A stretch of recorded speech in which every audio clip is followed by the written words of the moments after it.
Well, the problem It's is all fraud. once you start with one lie, then everything you come up with based on that will also not be true. So, you know, when you're coming up with a new scientific discovery today, you're using a whole lot of information and assumptions from years and years and years of science.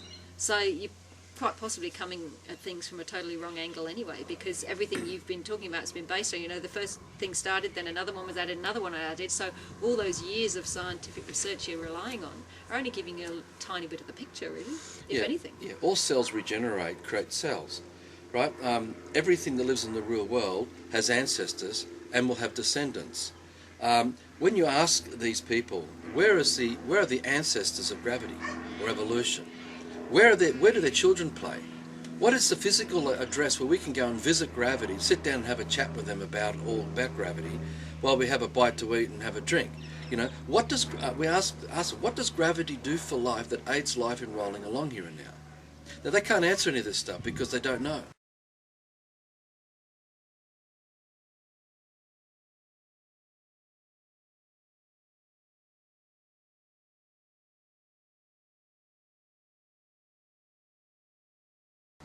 And this clearly shows to us through logic that their intellectual property has no basis in the real world. It has no foundation in fact. In fact, it's all made up. Now, what should have happened here with all of official science, we as children being brought up should be given full disclosure that all this information that makes up the system is a pretend situation, and until such time they can prove it to be factual, they can't say to us that it's true. And they've got to be able to tell us that that it's more aligned to being a fairy tale than being something that's real. Now, because they've not given us full disclosure, and they didn't tell us that when they were teachers, they read and write alphabet languages, like A, B, C, and 1, 2, 3, which is all made up. Again, A, B, C, or 1, 2, 3, go and find them in the forest. Or the geometric shapes that they use through architecture and engineering, which is also comes out of science, like compass, square, circle. Where are they? Where can I go and talk to circle? Where can I go and talk to compass? Where does compass live?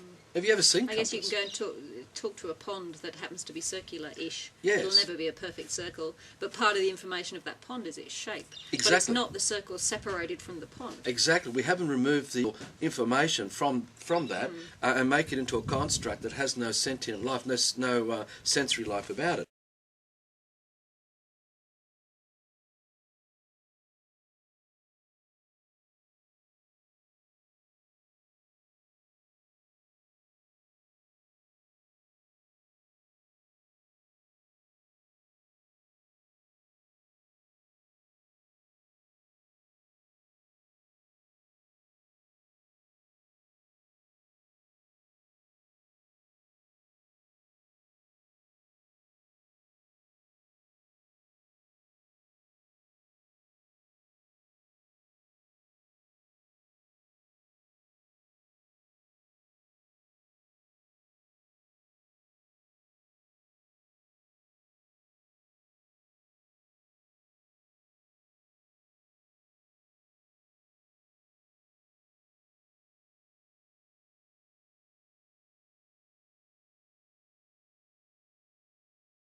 And that's where I think where we all were as tribes, because originally when we were tribes as man on the land, we would have been given the inspiration through the sensations of the shapes of the trees and the lays of the land and everything, and that would have inspired us to co-create the things we created of those times. An example being the inspiration for a piece of limb of a tree that had come down and turning that piece of tree into a table. And that would have been what we made. Now, we would have created houses like this as well. We would have made homes like this. And don't think this is all impossible, because we directly know someone who says, oh, I've made a table like that, just without using measurement squares, just using the feel. And he actually said it came out more accurately than when he uses measurements. Yeah. There's also an example. We will put a link on the website, and in fact there'll be millions all over the world when you consider sort of the third world countries, but in someone in Wales who has built a house just using... You're talking about Simon Dale. Yeah.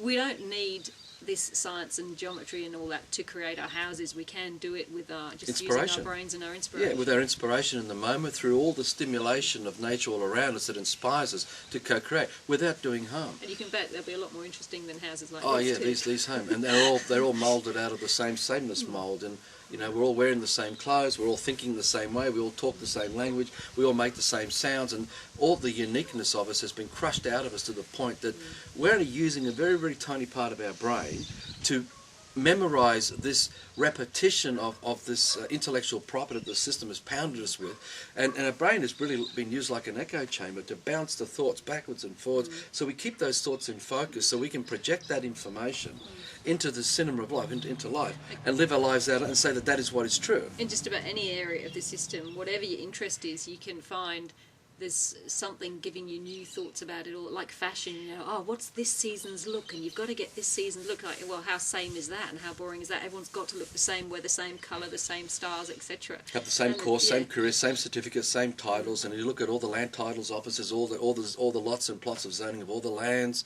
and you'll find that the inspiration of sensory, of consciousness that is gone for most of us. We're only using such a tiny part of our brain now.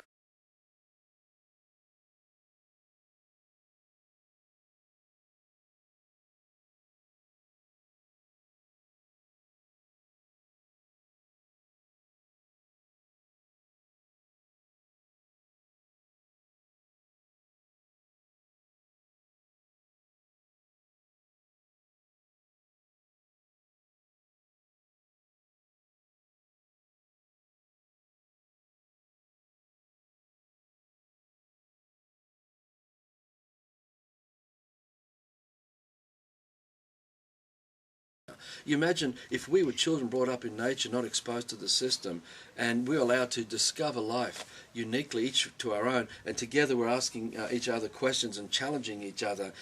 I guess we would accelerate our awareness of the real world, what we're part of, far beyond comprehension what we're doing today. And we actually see the evidence of that in the Satanic schools in Russia, where children, I think by the age of 12, I think they're getting PhDs. Well, it depends on each of them uniquely, but some of them certainly, because they are teaching themselves and mentoring each other and helping each other, rather than just sit and listen to a teacher droning on, you have to learn this. They're learning at their own paces and their own interests, and some of them are accelerating hugely in the different areas. Yeah.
And it happens in all areas, including music and the fine arts, and etc. But anyway, going back to this, there's so much of what we're thinking that's come to us through third parties. These are people who were not present to the information that they're representing to us, and the whole system of history is like that. We weren't there in the Bronze Age. We weren't there in the Dark Ages. We weren't there during the Egyptian civilization or the Roman civilization or the Greek civilization. We weren't there with the Ice Age. We weren't there with just everything that we've been told through the history books. Now, if you think about this, if all the British imperialists invaded all the lands and decimated the tribes and then re-educated the children of those tribes into the version of history they were forced to learn through the education system that was brought off the ships to and to be pounded with. If you think about it from those terms, and think that these imperialists were the victors, they're the ones who write all the history. And we must stress the point too, I'll bring this up in a moment about who actually wrote all the history, is what you find, that's all hearsays, like you said before about, someone tells you about, oh, what's Arthur and Fiona like, but to actually come and meet us directly first party, and have that direct perception, they won't know. All they got to rely on is what they're sensing from other people and their own, whatever they can come up in their own brain, whatever ideas they, and often we all get, people who've been told about other people, I get it wrong myself. I actually get them wrong until I actually meet people and I realize, oh, okay. And you get, and it's the same with the truth. You only have to put one tiny drop of grey or black in a pool of perfect white colour to destroy the perfect white. You only have to put one misunderstanding, one lie into something to spoil the whole thing, and we've wrecked it all. So, and history is like that. As we explained in some of the early videos in the Dream of Life Part 1 to Part 3, the system tells us, oh, that's a daffodil, and it does this and this and that. And that over there, that's an antelope, and it does this and this and that. And that up there is Mars, and that over there is Venus and their planets, etc., etc. What you find, we are representing the thoughts, the third parties of other men and women who are telling us how to think and feel with what we're seeing. And the whole system is really about that. People actually getting into our brains, interceding as intermeddlers and interlopers, trying to shape our brain in such a way that we'll represent their ideas, so that we superimpose that information over everything we are looking at, which then disconnects us from sensing the direct perception, that is, of the life form that we now call the daffodil. Right? Like I explained, we use a potato sack and we put it over that life form, and that potato sack is the intellectual property, the bubble, of the information they taught us to think and feel that we now represent, which actually blocks out or hoods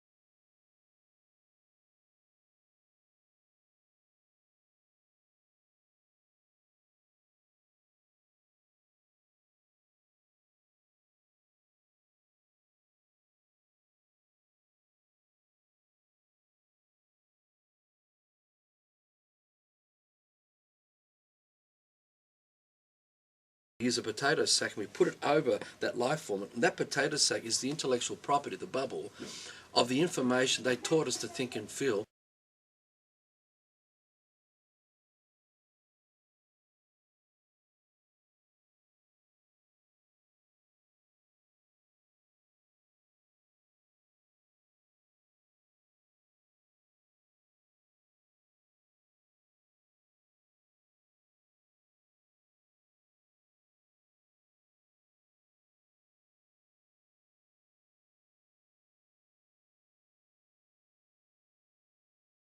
That we now represent, which actually blocks out or hoods the life form, so we actually don't get the information of that life form's making, what it's created, directly to us. So we don't know what its real purpose is. So what happens is the system tells us what its purpose is. So the system says, oh, that tree, that's a forest, and there's 1 tree, 2 tree, 3 tree, and we're going to put a highway right through then, and we're actually thinking about the purpose of our civilization, and we need to put these concrete highways in. We don't actually look at the tree, what the purpose of that forest is, and what the trees are there. We'll actually go in there and decimate and carve a well right through the heart of the forest. We'll rip out things everywhere, because our intention is not to sense the purpose of the life forms of the forest. This is all the problem with the 1, 2, 3 of things as well. If you look at trees and go, oh, there's a whole group, and you go, oh, just one tree. You take just one tree, but if you look at a forest and look at a tree and realise that this is a tree of trees, it is an integral part of the forest. That tree is an integral part of the forest. Then it becomes not just one tree, it's a tree of trees. Yeah. If you start doing, oh, just one, then gradually we decimate the whole forest. Exactly, and that's because we've fallen into the representation of intellectual property that has no basis in the real world, that is the forest or the trees. So if we lose connection with the sensory, with the life, with the purpose of that life form, we actually can do anything we like to it then, because we've got no longer any connection. Now, that's what Christians do to Jews. That's what Jews do to Christians. That's what Muslims are doing to Jews and to Christians. That's what atheists do to whatever. That's what war is all about. This is what, rape, pillage and plunder is all about. Because we've actually lost connection with each other. We no longer sense the purpose of each of us and why we're here. And we actually create children who are not given much purpose either for being here amongst us in this real world. And so I guess when we actually disconnect and we're worshipping the constructs that we represent, that I'm a Christian, you're a Jew, and if we come up with a reason why I must protect my faith, my belief, and you must protect yours, and somehow we're encroaching on each other's land, we'll end up with the problems of Palestine and Israel today. And really, we end up with the problem where the imperialists have invaded all the lands and decimated all the tribes across it, because their purpose, their intention, is not the purpose of the forests and the lands of those tribes where all the men and women grew out of. Right? They ignored all that. So this is the same with science. The purpose of science, I suspect what I think is happening here, is there's no difference to when they constructed the fairy tales of like Alice in Wonderland. They've given us a universe to believe in, which sets the background for the props and the characters to perform in the fairy tale of the universe that is man or the human in this world, right? And they're telling us that because they're trying to get us to convince us the Earth is turning. And the Earth is going around the Sun, and that it's part of a solar system, which is part of a galaxy, which is part of a universe, and everything's going around everything else, and we're just tiny aspects of all this. We're all at the effect of all of these things, and that we're all on a journey heading from somewhere to somewhere. And because we get caught up in all this information, they become such a distraction that it's no different to hypnotic suggestion. They're like spells that hook us into it, so that we actually lose connection with the purpose of who we are here and now on the land as man.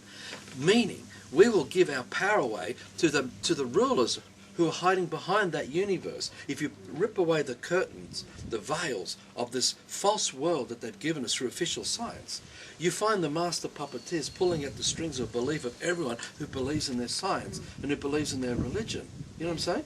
And so I guess if you can look at it from that, what it's really all about is us giving our power away to them in the here and now. So in the present, moment by moment, we're ruled by a tiny few, because they have to manage the fairy tale world, because we're all too busy living for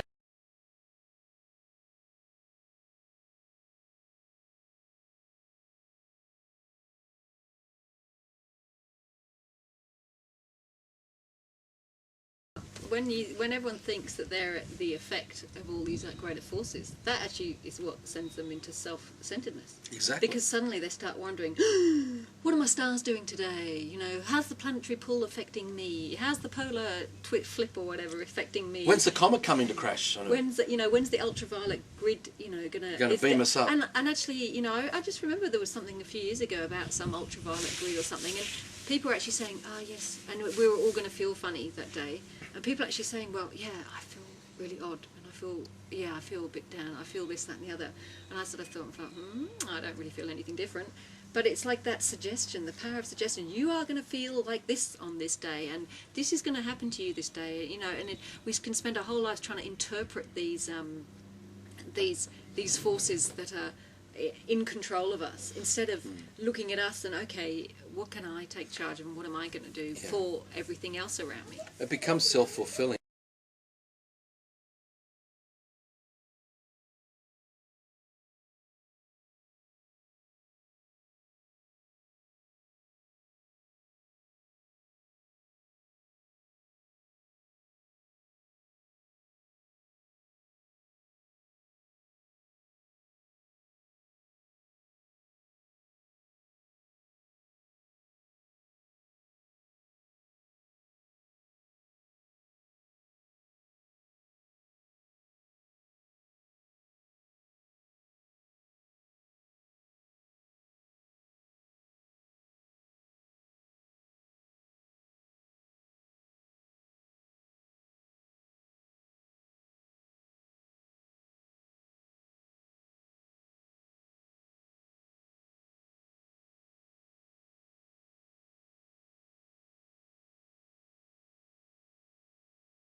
the information you think that our ancestors were thinking, if, for instance, if you're reading Nostradamus and you're reading the prophecies of the Bible, they become self-fulfilling, because if they put their energy into those thoughts, and they teach their children to put their energy into those thoughts because they have to believe in that spell, and they pass it on to their children, pass it on to their children, and it's given time and space construct. In terms of 2012, 2011, 2013, we actually will create it all, and that we are actually responsible for creating it. It's self-fulfilling. It's not happening by chance. We're actually creating because we're putting that information into focus and projecting our life force energy into those images and projecting it into the cinema of life, which is going to come bouncing back as the self-fulfilling prophecies. Just as the woman who has low self-esteem and doesn't believe she deserves a good man will always attract a loser. You know? Exactly, because and that's then what get she's herself projecting. in a bad relationship, and that which proves to her that she's no good.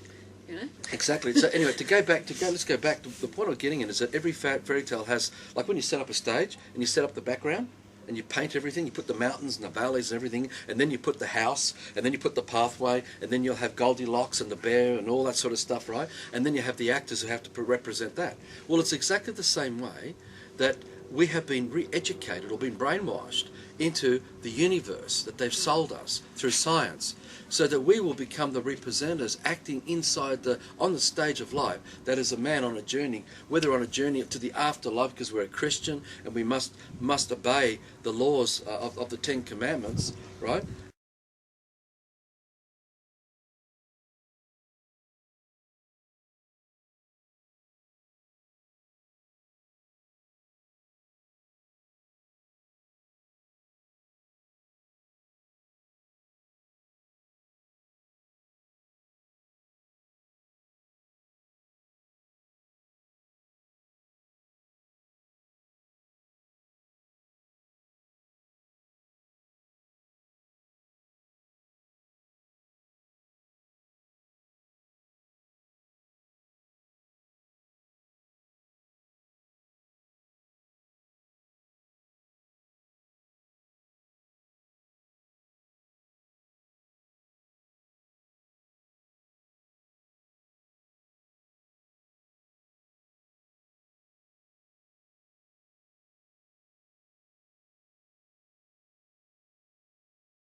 My name is Foster Gamble, and I have spent nearly a lifetime trying to figure out what happened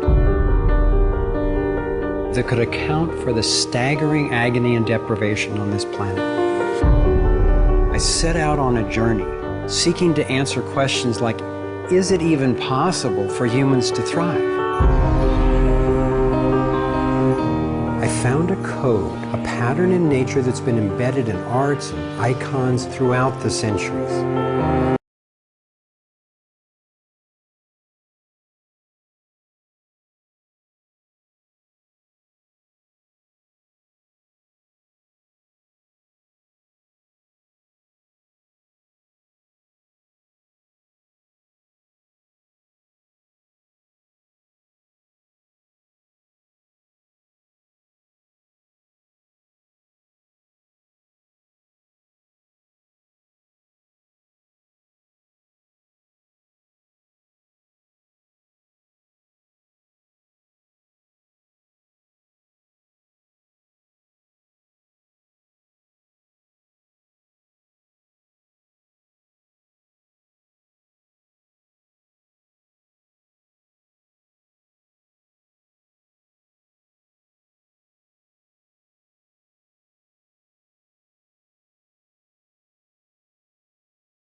Yes, there have been crashed craft and bodies recovered. But who do you tell that you were involved in a UFO incident without them looking at you like you ain't wrapped too tight?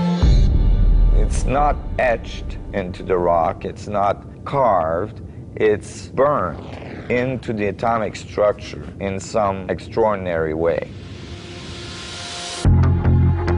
I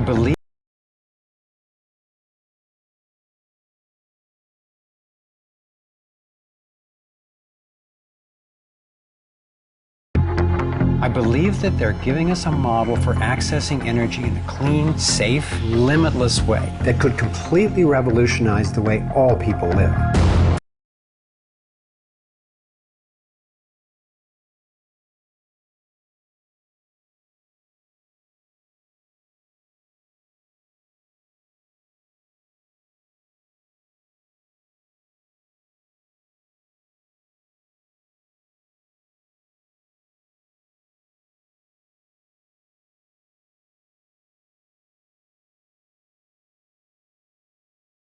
Right here in this toroid, we have enough energy to transform the entire Earth. And that's not just a theoretical statement, it's literally true. The energy is extracted from the fabric of the space around us, which means it cannot be metered. That is a direct threat to the single largest industry in the world: energy. The suppression of UFO phenomena is hand in hand with the suppression of so-called free energy.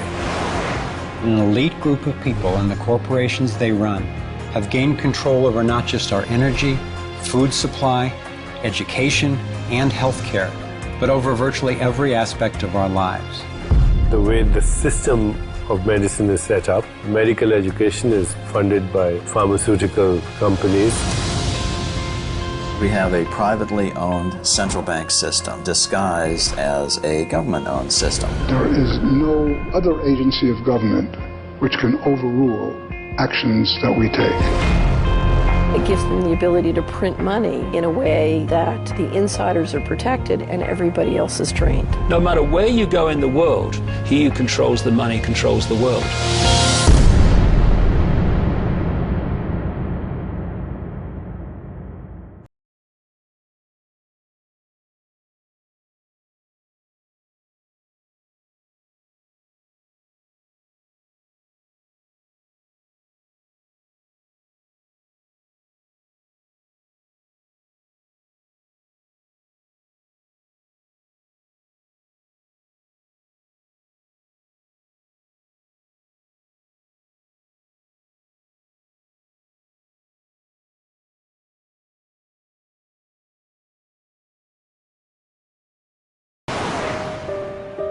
The time has come to say enough.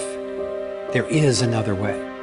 If you want alternative energy, you don't ask an oil economy to produce it for you. We have to produce it. The power of the internet enables us to share the depth of this research. There is an extraordinary, fierce group of people who are taking this on. We can make a real difference right now. The simple power of truth. We're not nearly as insignificant in our impact as we think we are. There is a force that's more powerful, and that's the power of the people. We can create a world where people can thrive. Thrive. What on earth will it take? Be a part of the conversation. Be a part of the solution.